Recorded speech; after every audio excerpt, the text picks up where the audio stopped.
నమస్కారం. మన్నెంలో న్యూస్ వార్తలకు స్వాగతం.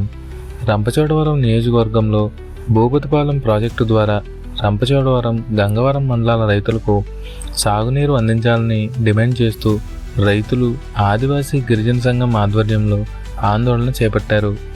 భూపతిపాలెం ప్రాజెక్టు రైతుల సాధన కమిటీ ఆధ్వర్యంలో పెద్ద ఎత్తున ప్రదర్శన నిర్వహించి రంపచోడవరం ఐటీడీఏ కార్యాలయం ఎదుట ధర్నా చేపట్టారు. భూపతిపాలెం ప్రాజెక్టు నిర్మాణం పూర్తయినప్పటికీ తమ వ్యవసాయ భూములకు సాగునీరు అందకపోవడంతో రైతులు ఇబ్బందులు ఎదుర్కొంటున్నారని ఆందోళనకారులు పేర్కొన్నారు.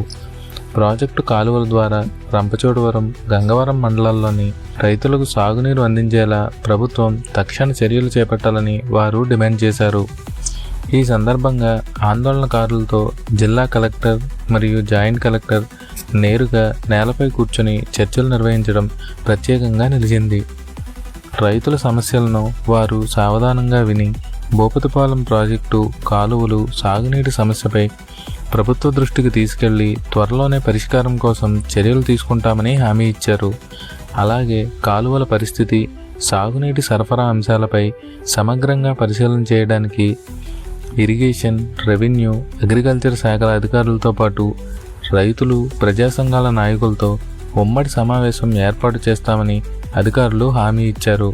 కాలువలను క్షేత్రస్థాయిలో పరిశీలించి రైతుల అవసరాలు మరియు సాగునీటి సమస్యలకు సాధ్యమైన పరిష్కార మార్గాలను చర్చిస్తామని తెలిపారు.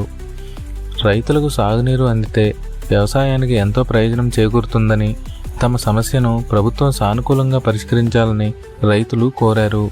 అధికారుల హామీతో ఆందోళనకారులు తమ సమస్యకు త్వరలో పరిష్కారం లభిస్తుందని ఆశాభావం వ్యక్తం చేశారు. ఈ కార్యక్రమంలో ఆదివాసీ గిరిజన సంఘం రాష్ట్ర అధ్యక్షులు లోతా రామారావు, గంగవరం ఎంపీపీ పల్లాల కృష్ణారెడ్డి, సిపిఎం జిల్లా కార్యదర్శి బొప్పెన కిరణ్, ఆదివాసీ గిరిజన సంఘం జిల్లా అధ్యక్షులు ఈతపల్లి సిరిమల్ రెడ్డి, పీసా కార్యదర్శి కోసూరి రాజారెడ్డి, వేట్ల సరస్వతి, లోతా భారతి, పీసా కార్యదర్శి కారం బాపన్నదొర, తాము బాపన్నదొర, విద్యాసాగర్, మట్ల వాణిశ్రీ, తీగల శ్రీనివాసరెడ్డి, సారపు సత్యనారాయణ దొర, కొనుతూరి క్రాంతికుమార్ తదితరులు పాల్గొన్నారు.